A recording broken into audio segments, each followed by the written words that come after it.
तु सौ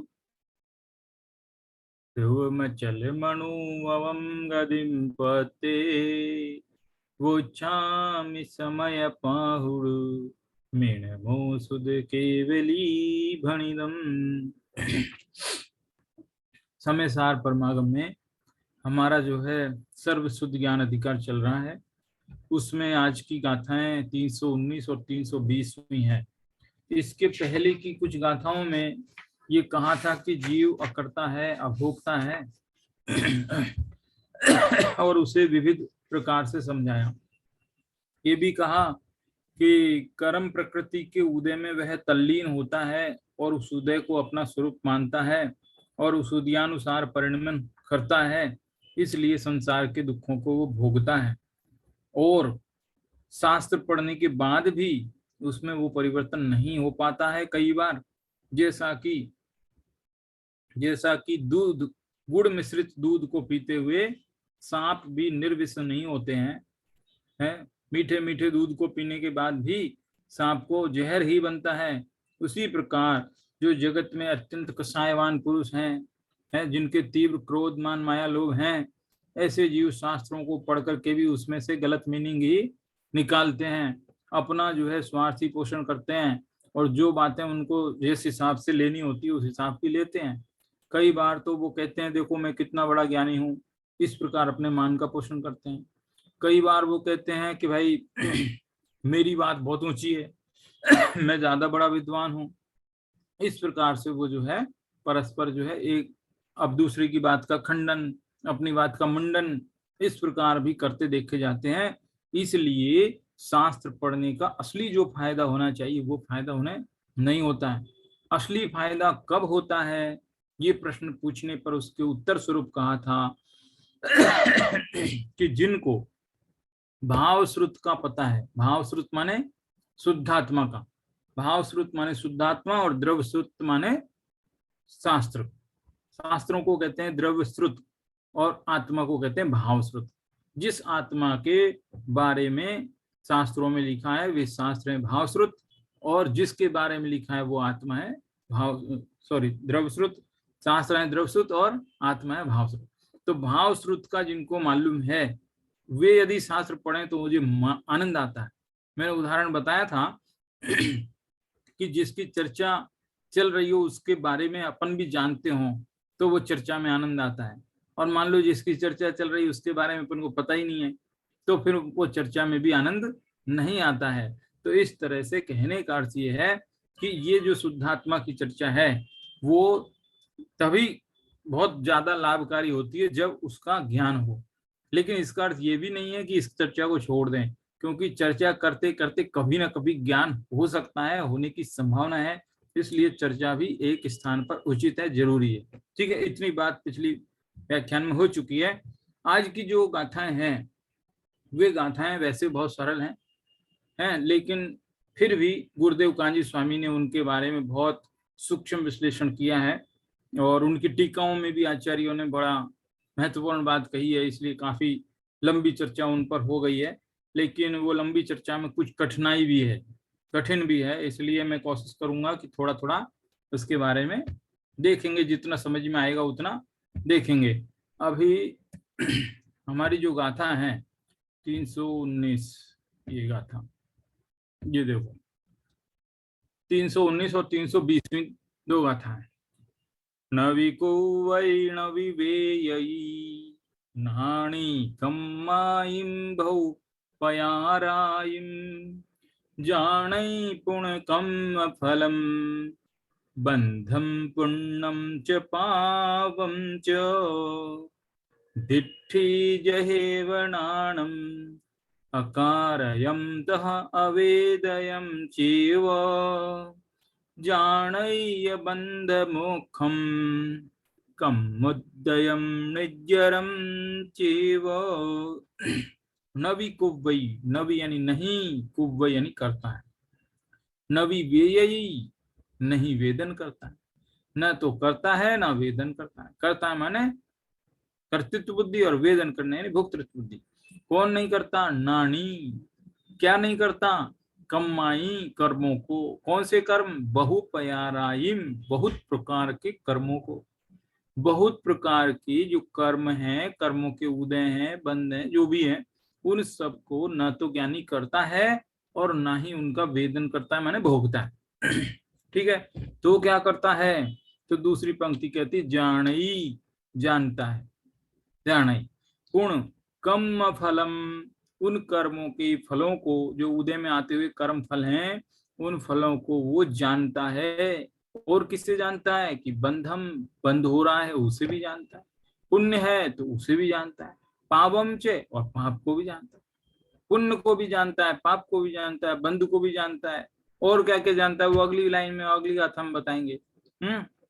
देखो, दिट्ठी जहेव नाणम, दिट्ठी माने दृष्टि, दृष्टि माने आंख, आंख से देखते ना, तो आंख, दृष्टि में आंख, नेत्र, चक्षु इंद्री। तो दिट्ठी माने जो चक्षु इंद्री है, जहेव यानी उसी प्रकार है, आंख है, वो सिर्फ जान सकती है कि कुछ करती है। देखो क्या होता है, हमारे शरीर में हाथ हैं, पैर हैं, ये क्या बोलते हैं आप, 5 ज्ञानेंद्री, 5 कर्मेंद्री भी मानते हैं कुछ लोग। हाथ से आप काम करते हो, पैरों से चलते हो, कुछ ना कुछ, शरीर भी कुछ ना कुछ है। और क्या बोलते हैं, स्पर्शन, रसना, रसना इंद्री चखती है, नाक सूंघती है, सभी बातें। लेकिन दृष्टि यानी आंख की एक अलग विशेषता है।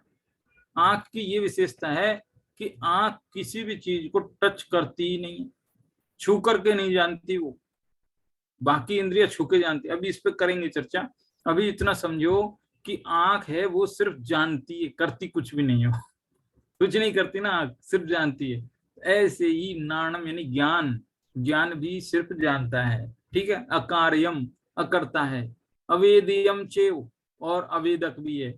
देखो आंख ना तो कुछ करती है और ना ही भोगती है। देखो, मान लो आप जा रहे थे और आपने देखा कि आम के पेड़ में आम, पके पके आम लगे हुए हैं। ठीक है, किसने देखा, आंख ने देखा, देखा तो आंख ने, लेकिन भोगा क्या आंख ने, ना भोगा किसने, मुंह ने। आपने आम तोड़े, आम खाए, तो किसने भोगा उन आमों को, मुंह ने भोगा, आंख ने नहीं भोगा। तो आंख भोगती भी नहीं है। समझ में आया, न तो आंख करती है ना आंख भोगती है, भोगने वाला भी कोई और है, करने वाला भी कोई और है। आंख न तो देख भोगती है ना ही करती है, सिर्फ जानती है। तहे जहेव, जहेव यानी उसी प्रकार, नाणम मतलब ज्ञान भी, अकार्यम यानी अकर्ता है, अवेदियम यानी अभोक्ता है। ठीक है, तो क्या करता है, जानई, सेम टू सेम है, बस दोनों गाते हैं सेम टू सेम है। जाने, जानता है, बंधम मोक्षम, बंध को जानता है, मोक्ष को भी जानता है, कम्मुदयम यानी कर्मों के उदय को भी जानता है, निजरम यानी निर्जरा को भी जानता है। कुछ बची कुची बातें जो ऊपर की गाथा में नहीं थे, ऊपर की गाथा में पुण्य को, पाप को, बंध को, कर्म फल को, है ना। तो अब यहाँ नीचे भी बंध को, मोक्ष को, कर्मोदय को, निर्जरा को, एक दो चीजें जो बच रही वो नीचे लगा दी। तो इस तरह से कहने का अर्थ, ये दोनों गाथाएं और उनके शब्दार्थ मैं समझता हूँ एकदम सरल, समझ में आगे होंगे। इसमें सिर्फ आंख का एग्जाम्पल दे करके ज्ञानी को सिर्फ ज्ञाता बताया है, ज्ञाता दृष्टा बताया है, बस। ठीक है, इतनी सी गाथा है, गाथा तो एकदम सरल है, गाथा में तो कुछ है ही नहीं, बहुत ही सरल एकदम, बस जो कुछ बात है उसकी टीकाम हो गई। ठीक है, चलो शब्दार्थ हो गया, हिंदी पद्य अनुवाद देखते हैं। ज्ञानी करे भोगे नहीं बस ज्ञानी करे भोगे नहीं बस, सभी विध विध कर्म को, वह जानता है कर्म फल बंध, पुण्य एवं पाप को। ज्यों दृष्टि त्यों ही ज्ञान जग में है अकारक अवेदक, जाने कर्म के बंध उदय, मोक्ष एवं निर्जरा। ज्ञानी करे भोगे नहीं, न करे न भोगे, बस विधि विविध विविध प्रकार के जितने भी कर्म है उन सबको वो जानता है। आप कहोगे कर्मों को कैसे जानता है, कर्म तो बहुत सूक्ष्म होते हैं, दिखते ही नहीं है कर्म, कहाँ दिखते बताओ, दिखते हैं क्या कर्म, कर्म तो दिखते ही नहीं है, तो उनको कैसे जानता है। देखो, वो कर्म दिखे या ना दिखे, लेकिन उनका फल तो दिखता है। फलों को देख करके उन कर्मों का पता लग जाता है। दूसरा क्या है कि वो जो कर्म बंधते हैं उनके कारणों से आइडिया लग जाता है। नहीं भी लगे तो भी उन कर्मों के प्रति जानने का मतलब है सिर्फ ज्ञाता दृष्टा साक्षी भाव रखता है, उनमें उलझता नहीं है, उनके उदयों में लिप्त नहीं होता है, एकाकार नहीं होता। बस ये इसका अर्थ है। अब कुल मिलाकर ये दोनों गाथाएं शब्दार्थ हुए। इनमें कहने का तात्पर्य सिर्फ एक एग्जाम्पल है जो थोड़ा हमको बात समझाता है बस। वो एग्जाम्पल है नेत्र का, चक्षु इंद्री का। चक्षु इंद्री को सभी इंद्रियों में एक अलग दर्जा मिला हुआ है, सब इंद्रियों में एकदम डिफरेंट है, उसकी विशेषता अलग है। उसको कहते हैं अस्पृश्यकारी।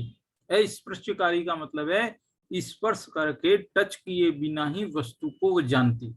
देखो 5 इंद्रियां है ना, वो पांचों इंद्रियों में से आंख को छोड़कर बाकी चारों इंद्रियां जब तक अपने विषय को टच नहीं करती, स्पर्श नहीं करती, जब तक उसके वो संपर्क में नहीं आता तब तक नहीं जानती है। लेकिन आंख बिना संपर्क में आए ही जान लेती है, ये उसकी एक अलग विशेषता है। कभी सोचा ही नहीं होगा पांचों इंद्रिय में से आंख की एक अलग डिफरेंट विशेषता है। आंख जैसे मान लो आप कहोगे कि जो गंध है वो गंध को हमारी नाक दूर रह के जानती कि नहीं जानती, कि नहीं, जब तक गंध के परमाणु उड़कर नाक को टच नहीं होते। कान कान संगीत को सुनते तो संगीत वहां बज रहा है, कान यहाँ सुन रहे, ऐसा है कि नहीं? नहीं, वो संगीत की जो वो परमाणु है उद्गल के, वो जब तक कान की पर्दे को टकराते नहीं तब तक कान उसको सुनते नहीं। ऐसा है। तो लेकिन आंख के साथ ऐसा है कि कोई भी वस्तु दूर है लेकिन वो उस आंख को स्पर्श नहीं करती, उसके परमाणु आंख को आए तभी आंख जाने, ऐसा नहीं है। आंख एक अलग विशेषता वाली है। इसको कहते हैं सन्निकर्ष का अभाव। सन्निकर्ष के बिना जानती है। सन्निकर्ष माने पदार्थ का संस्कार प्राप्त हुए उसको कहते हैं सन्निकर्ष, और पदार्थ का संपर्क न मिले तो उसको कहते हैं असन्निकर्ष। तो आंख हमारी कैसी है? असन्निकर्ष से जानती है, बिना छुए, बिना टच करे, बिना संपर्क में आए जानती है। संगीत की धुन, संगीत की लय, ताल, मधुर संगीत, वो जब तक कान के पर्दे पर टकराएगा नहीं तब तक कान जानेंगे नहीं, सुनेंगे नहीं। और इसी प्रकार गंध के परमाणु, सुगंध हो चाहे दुर्गंध, उसको भी जब तक हमारी नाक में आएंगे नहीं तब तक नाक भी उसको सूंघ के नहीं जान सकेगी। लेकिन आंख की साथ ये है कि कोई भी वस्तु कितने भी दूर, जब तक उसके संपर्क, मतलब कहने का मतलब दिख रही है तो वो उसको जान लेती है। ठीक है। लौकिक दृष्टांत एक देश घटित होता है पूरी तरह क्या, तो कहने का अर्थ आंख। अब आप कहोगे कि नहीं नहीं, वो दूर जो वस्तु थी वो वस्तु को आंख ने जाना, तो इसका मतलब वस्तु आंख के संपर्क में आई कि नहीं आई? देखो मान लो आपने कोई भी चीज है, वो जैसे मान लो कोई पेन है, मान लो ये पुस्तक है, इस पुस्तक को यूं मैं आंख के बिल्कुल टच कर लूंगा, तो आंख के टच कर लूंगा तो ये पुस्तक दिखेगी और नहीं मेरे को। कभी ऐसा उल्टा और हो जाता है, मतलब जब तक वो वस्तु मतलब टच कर, उल्टा है, आंख के साथ टच कर ले तो दिखेगी और नहीं। देखो यदि टच कर ले, आपको लगे कि नहीं आंख के साथ भी थोड़ा तो टच करने का कुछ तो होगा, कि कुछ होगा, तो देखो एक लॉजिक है। दूर कहीं आग जल रही थी, दूर कहीं आग जल रही थी, और उस आग को जानने वाली आंख को थोड़ी सी भी गर्मी लगी, थोड़ा भी मतलब गर्म हुई आंख, जलन हुई कि नहीं? आंख जली नहीं, आंख को जलन भी नहीं हुई, सिर्फ उसने अग्नि को देखा है। इससे ये सिद्ध होता है कि आंख जो है बिना सन्निकर्ष के जानती है। आंख कुछ करती है कि कुछ नहीं करती है। हाथ कर सकते, पैर कर सकते। अब जैसे आम के फल में आम देखा तो उस आम को तोड़ने के लिए हाथ गए, खाया किसने? मुंह ने खाया। तो करने वाले हाथ हैं, भोगने वाला मुंह है, लेकिन आंख ने न तो किया और न जाना, वो न किया न भोगा, सिर्फ जाना। ठीक है ना?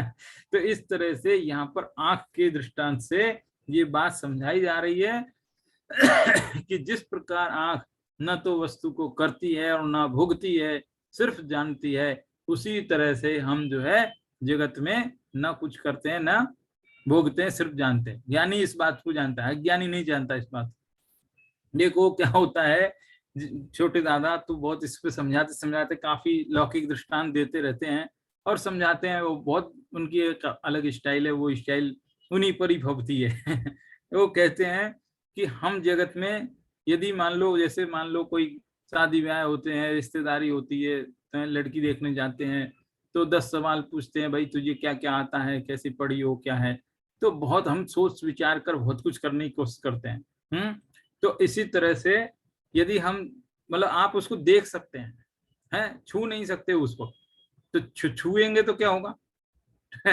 यूं कहते हैं ना कि हम 2 रुपए की हांडी लेते हैं, हांडी माने मटकी, तो उसको ठोक बजा के देखते हैं। 2 रुपए की हांडी लेते हैं तो उसको ठोक बजा के देखते हैं। तो ऐसे यदि आप ठोक बजा के हर चीज देखने लग जाओगे तो फिर तो ठुक बज के आएंगे। ऐसा एग्जाम्पल देते हैं दादा। तो कहने का अर्थ ये है कि हम जगत में सिर्फ ज्ञाता दृष्टा बने रहेंगे तो सुखी रहेंगे, और कुछ बहुत कुछ करने वरने के चक्कर में रहेंगे तो बहुत ज्यादा पछतावा भी हो सकता है। एक बात तो ये है। दूसरी बात ये है कि भाई जगत में भी, लोक में भी आप ये देखो कि जो करने वाला है उसकी कीमत कम है और जो जानने वाला है उसकी कीमत ज्यादा है। एक फैक्ट्री है, कारखाना है, मजदूर बहुत काम कर रहे हैं, मजदूर दिन भर धूप में खड़े रह करके पसीना बहाते हैं, खूब मेहनत करते हैं, खूब वजन उठाते हैं, लेकिन उनको जो है पूरे दिन का 500 रुपये की पगार मिलती है। लेकिन मान लो एक उनके ऊपर जो है थोड़ा सुपरवाइजर है, वो काम तो नहीं करता है, उनके साथ साथ थोड़ा बहुत घूम लेता है, धूप में देख लेता है, उन पर ऑब्जर्वेशन करता है, तो उसको थोड़ी पगार और ज्यादा 1000-2000 रुपये उसकी पूरे दिन भर की होगी पगार।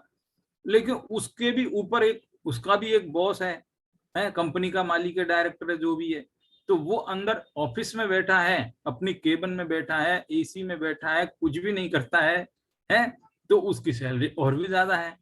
तो ये लोक में भी ऐसी व्यवस्था है कि जो जानता है, देखता है, उसकी कीमत ज्यादा है, करने धरने वाले की कीमत कम है। ऐसा एग्जाम्पल भी दादा देते हैं समझाने के लिए। तो इस तरह से कहने का अर्थ ये है कि यह जीव दृष्टि के समान, यानी कि आंख के समान जो है सिर्फ जानता। अब इसमें जो बात आई है वो 3 बातें हैं। 3 बातें मतलब कौन कौन सी 3 बातें हैं? वो 3 बात ये है कि जो चेतना हमारी है, जो चेतना है वो 2 प्रकार की होती है। वो 2 प्रकार की चेतना होती है। एक को कहते हैं अज्ञान चेतना और दूसरी को कहते हैं ज्ञान चेतना। जब तक सम्यक दर्शन नहीं होता तब तक हम सब अज्ञान चेतना में जी रहे हैं।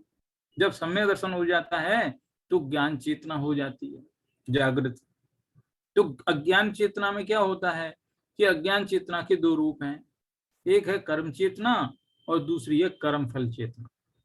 ये दोनों, कर्म चेतना और कर्म फल चेतना, ये दोनों की दोनों अज्ञान चेतना कहलाती है।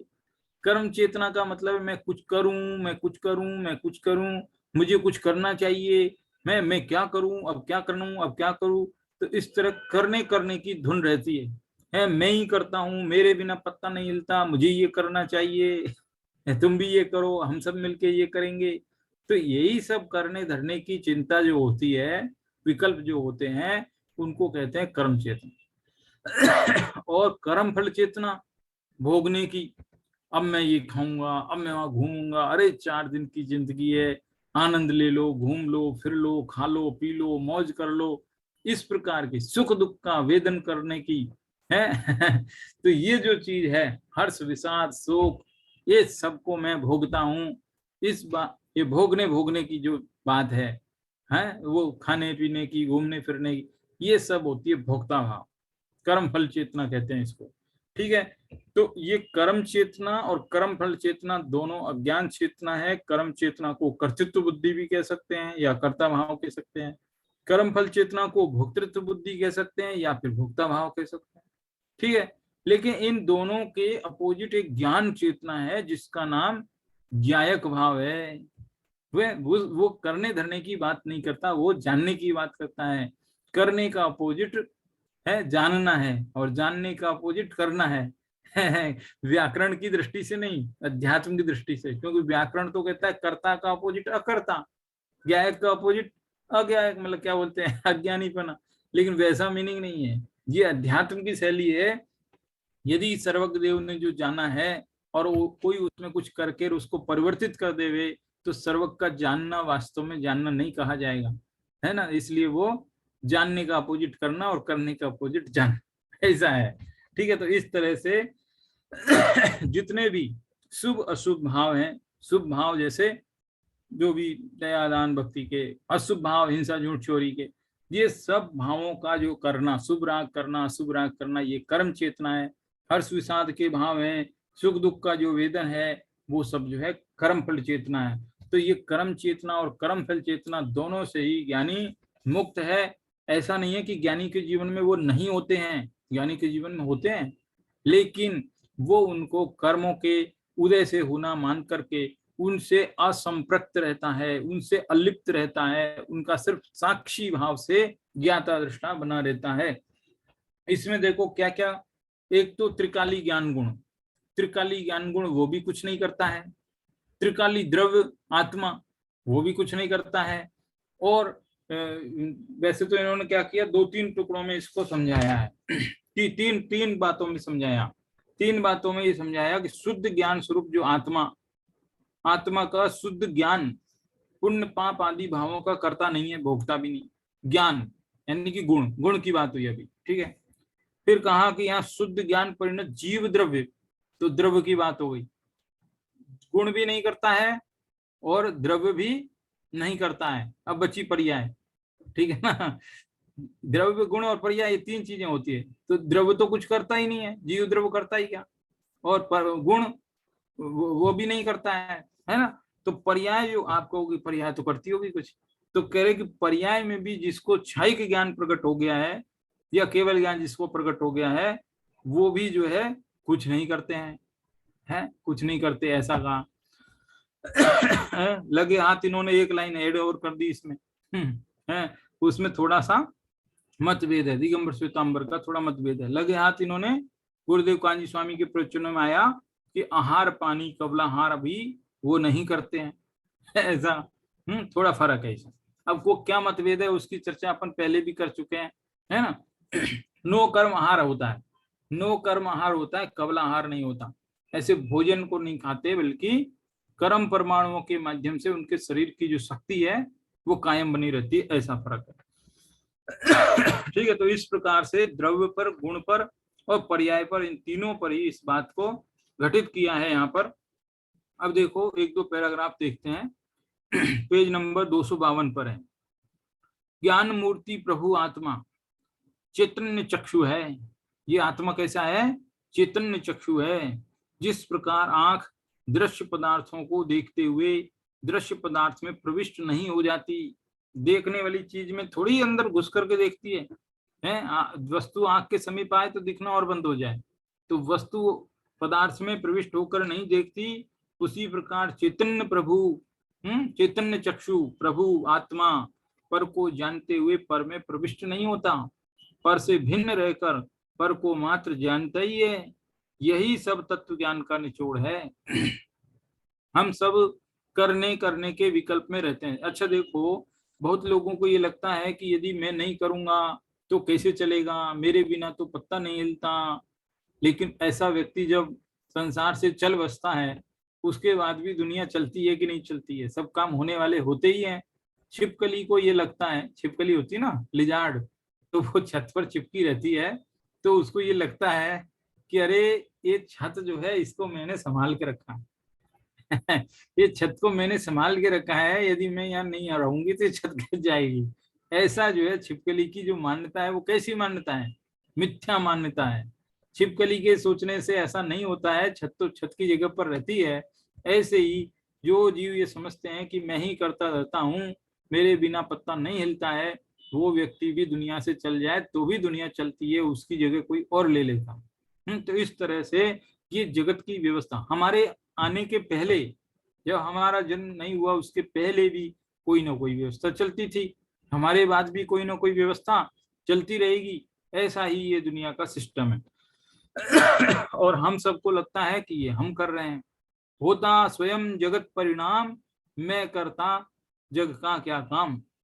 ये सब स्वयमेव अनादि निधन वस्तुएं स्वयमेव, मोक्ष मार्ग प्रकाशक में टोडरमल जी ने लिखा है पेज नंबर 52 पर।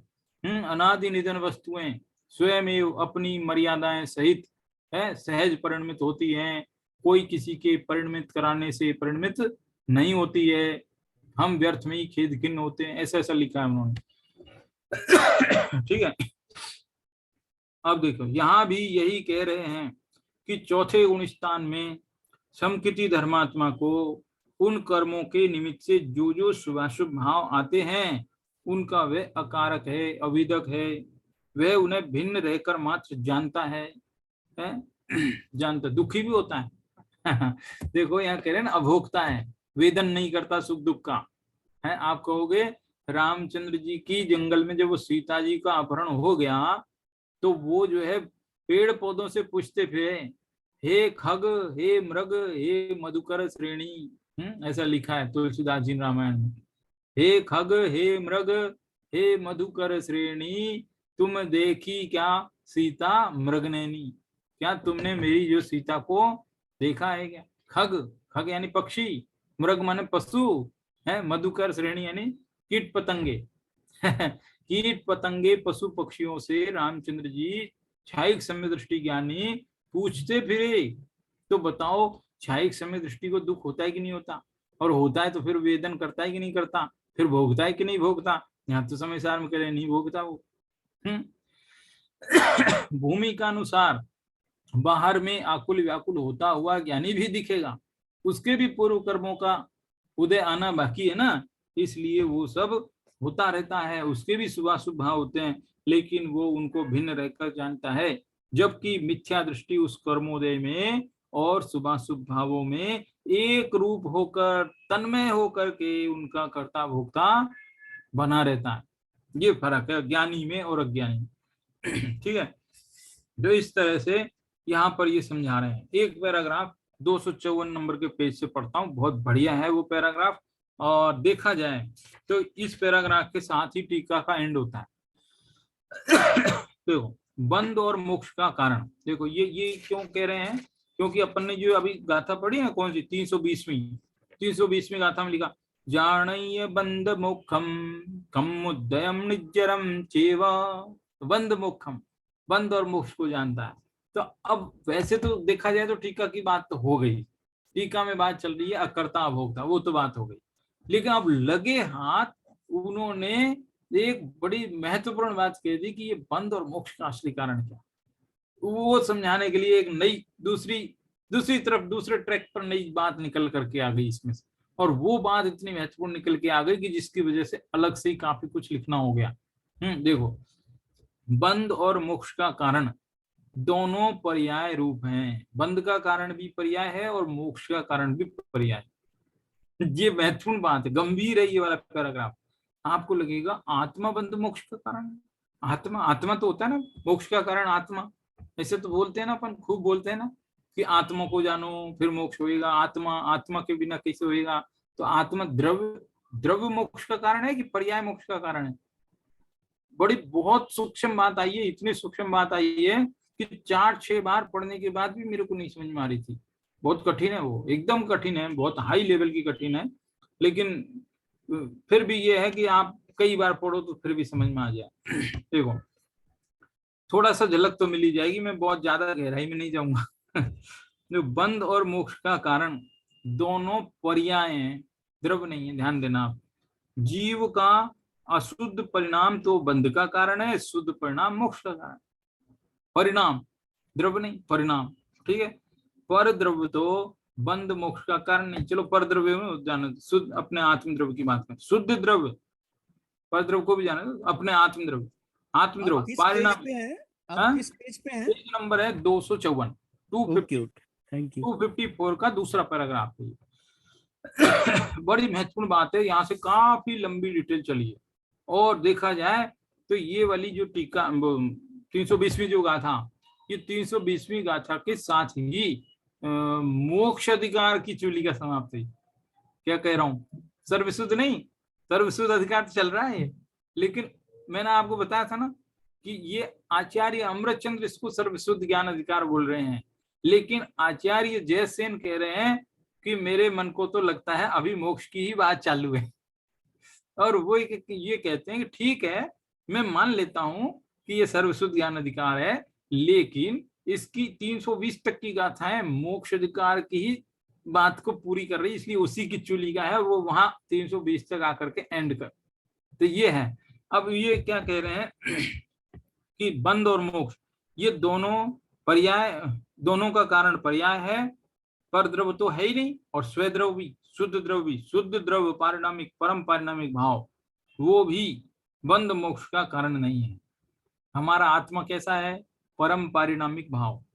5 भाव होते हैं जीव के, जीव के 5 भाव कहाँ आए हैं? तत्वार सूत्र में दूसरे अध्याय में पहले सूत्र में आए हैं 5 भाव।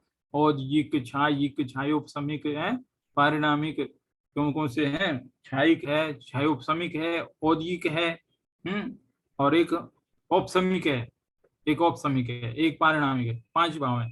तो ये जो 5 भाव है इनमें से मोक्ष का कारण कौन सा वाला भाव है? देखो ये 5 भावों में से, 5 भावों में से एक पारिणामिक भाव है, वो तो है द्रव्य रूप, ठीक है, और बाकी के 4 है पर्याय रूप, ठीक है। तो वो यूं कह रहे हैं कि वो जो परम पारिणामिक भाव है, क्या वो मुक्ति का कारण नहीं है क्या? आप बार बार अभी यहाँ कह रहे हैं ना कि वो दोनों पर्याय रूप, तो फिर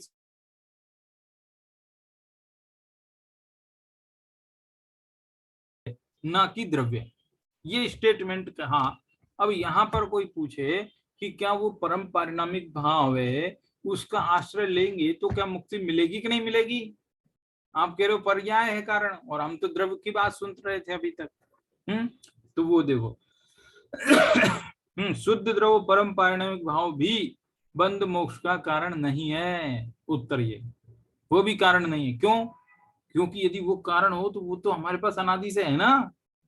गया कहाँ है वो? परम पारिणामिक भाव तो अनादि से लेकर आज तक बराबर बना हुआ है।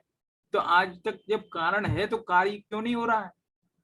यदि मान लो पारिणामिक भाव के कारण मुक्ति मिलती होती तो वो तो अनादि से, तो अनादि से ही मुक्ति मिल जानी चाहिए। समझ में आया ना?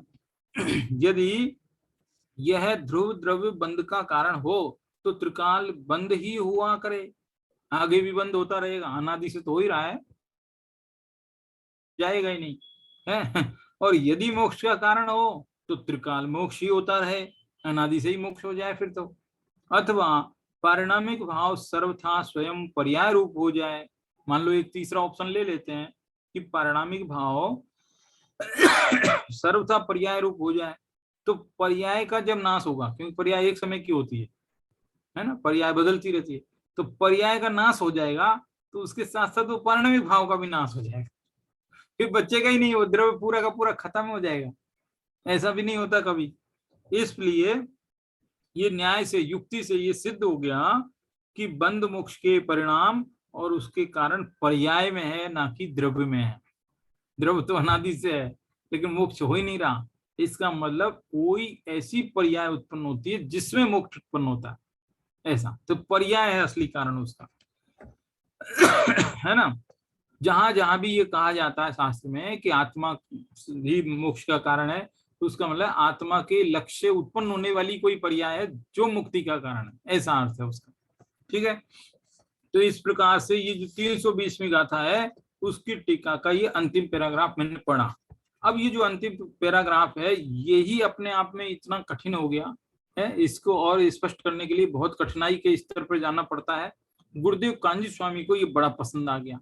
पसंद आ गया मतलब इसमें बड़ी महत्वपूर्ण बात आ गई, तो उन्होंने इसके ऊपर काफी विस्तार से बहुत प्रवचन किए हैं और काफी महत्वपूर्ण प्रवचन किए हैं, और उन प्रवचनों को 320वीं गाथा के प्रवचनों के नाम से जाना जाता है।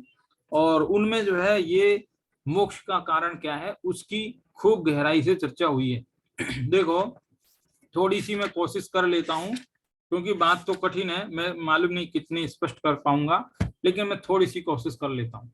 देखो 5 भाव हैं, औपसमिक है, छायिक है, छायोपशमिक है, औपसमिक है और पारिणामिक। ये 5 भाव हैं। इन 5 भावों में से परम पारिणामिक भाव है वो अनादि से अनंत काल तक रहता है, हर जीव में रहता है, कोई भी जीव इसके बिना खाली नहीं है। एक निगोदिया में भी है, सिद्ध में भी है, हम में भी है, आप में भी है, सब में है ना? तो वो परम पारिणामिक भाव तो कॉमन है सब द्रव्यों में, मतलब सब द्रव्यों नहीं, सब जीवों में, सब जीवों में कॉमन है। ठीक है। उससे कोई फर्क नहीं पड़ता। वो तो अनादि से ही है। यदि उसी के कारण मोक्ष होना होता तो अनादि से हो गया होता, है ना।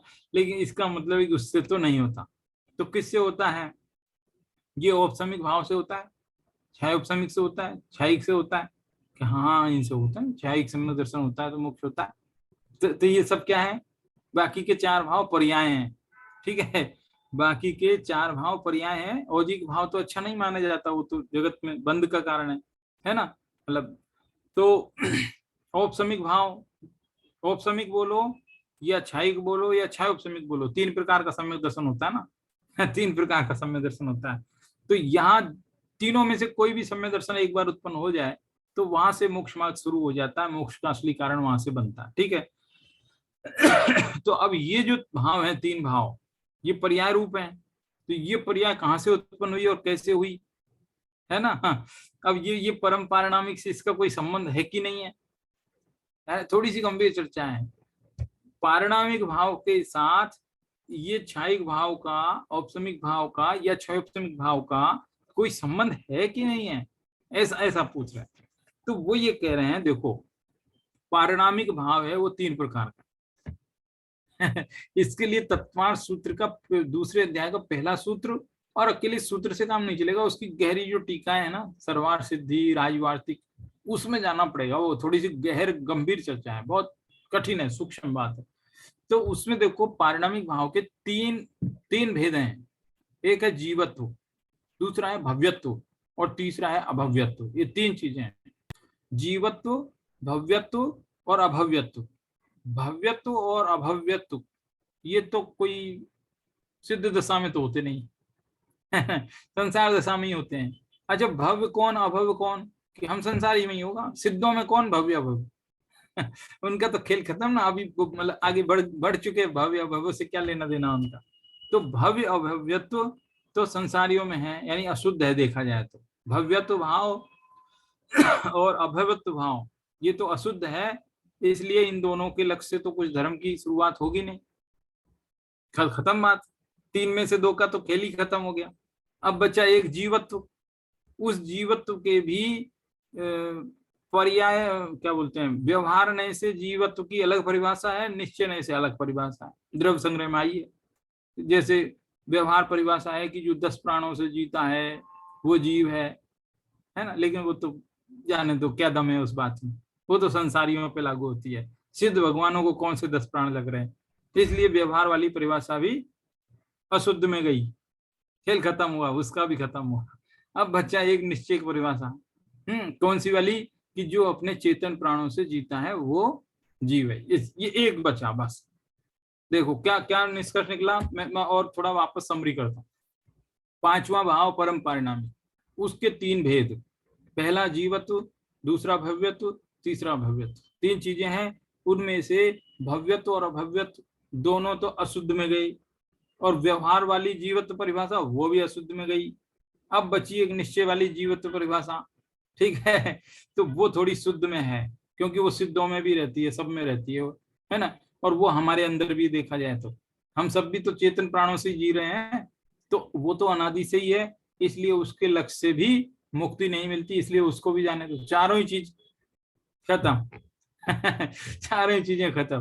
तो इसका मतलब पारिणामिक भाव से तो मुक्ति नहीं मिली, तो फिर करें क्या, फिर मुक्ति कैसे मिलेगी। ये जो औपसमिक आदि पर्याय भी कहाँ से उत्पन्न होगी, कैसे उत्पन्न होगी।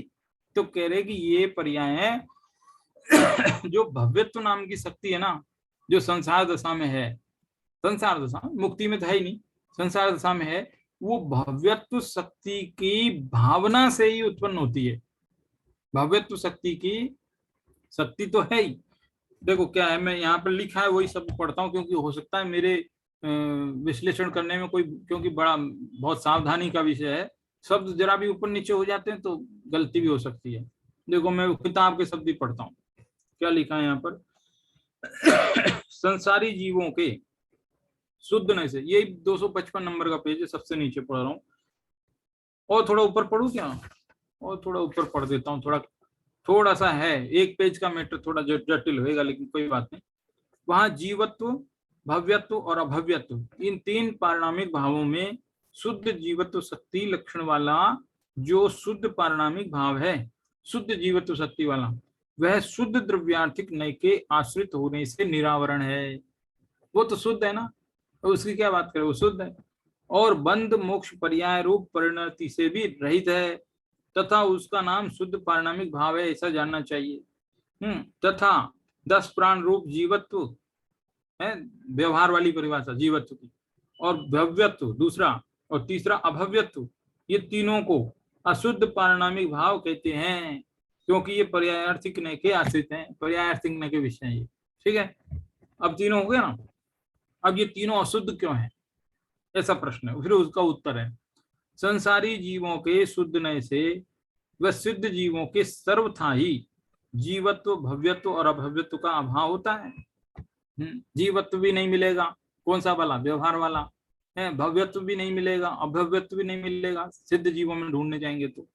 इन तीनों में पर्यायार्थिक नय से भव्यत्व लक्षण पारिणामिक भाव के, इन तीनों में सिद्धों के नहीं मिलेगा, लेकिन संसारियों के तो मिलेगा ना। अभी संसारियों की बात कर रहे हैं अपन, हम हमारा अपनी बात कर रहे हैं, क्योंकि मुक्ति तो हमें चाहिए ना, सिद्धों को थोड़ी चाहिए, उनका तो हो गया।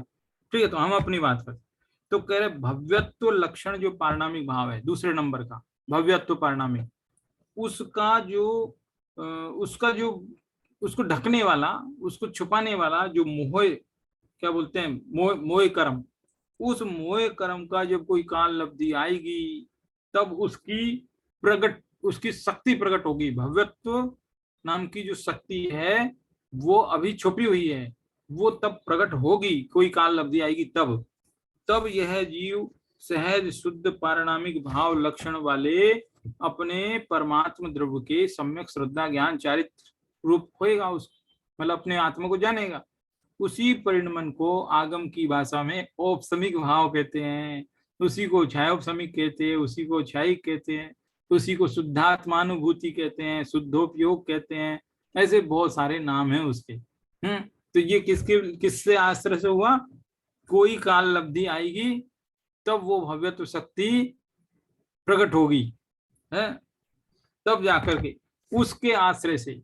यानी कहने का अर्थ ये 4 भाव हैं, ये भाव नहीं, ये भावना है। और 5वां जो भाव है वो एक द्रव्य है।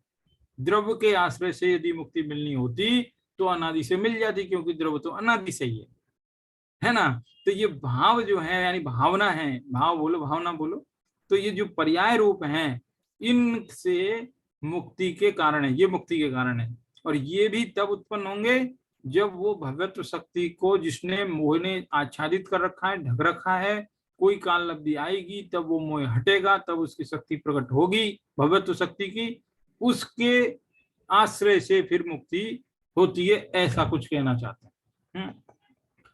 और 1-2 पैराग्राफ है, बहुत ज्यादा जटिल हो गए हैं, आगे के कई पेज, करीब 5, 7, 8, 10 पेज करीब, बहुत गहन चर्चा है, लेकिन वो सब बहुत जटिल चर्चा है ना।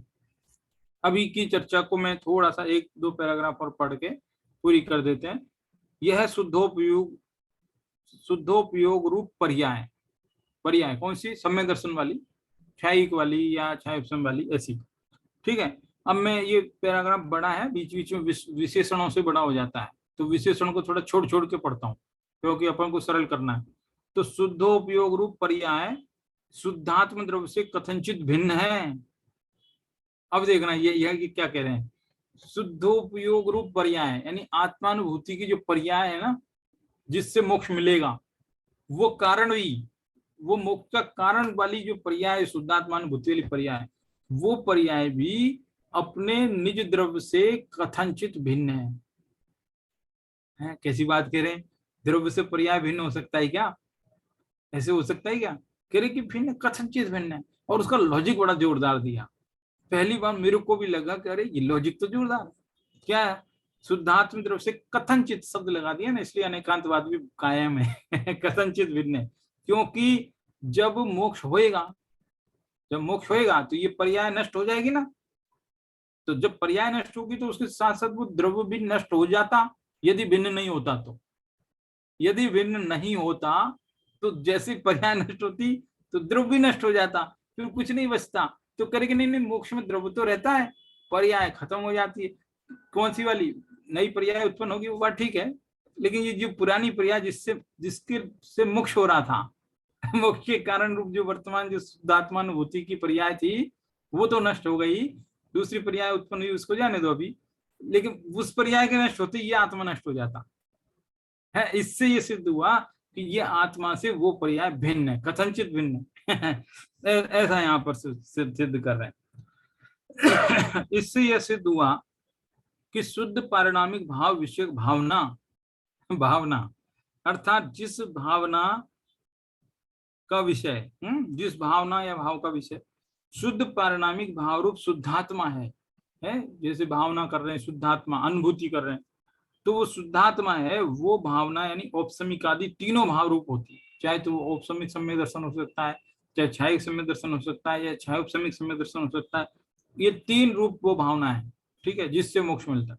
वही भावना समस्त रागादि भावों से रहित शुद्ध उपादान रूप होने से मोक्ष का कारण है। ये तीनों ही मोक्ष का कारण है।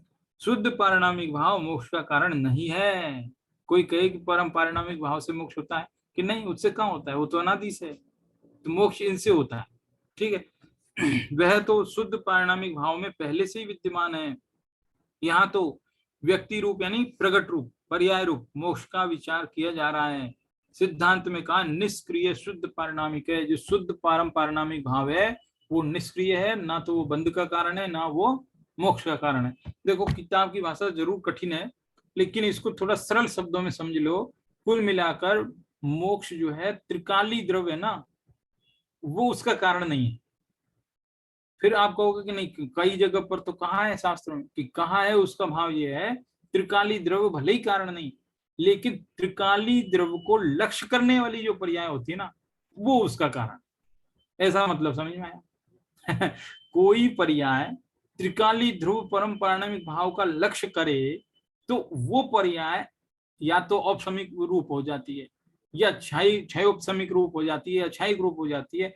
ऐसी वो तीन तरीके की, तीन में से कोई सी भी प्रकार की जो वो पर्याय होगी ना, वो पर्याय मोक्ष का कारण है। तो पर्याय है मोक्ष का कारण, द्रव्य नहीं है मोक्ष का कारण, ये यहाँ कहना चाहते हैं। ठीक है, तो इस तरह से थोड़ा स्पष्ट हुआ होगा। ठीक है, तो इस प्रकार आज की बात को यही विराम दे देते हैं। धन्यवाद। जय जिनेन्द्र।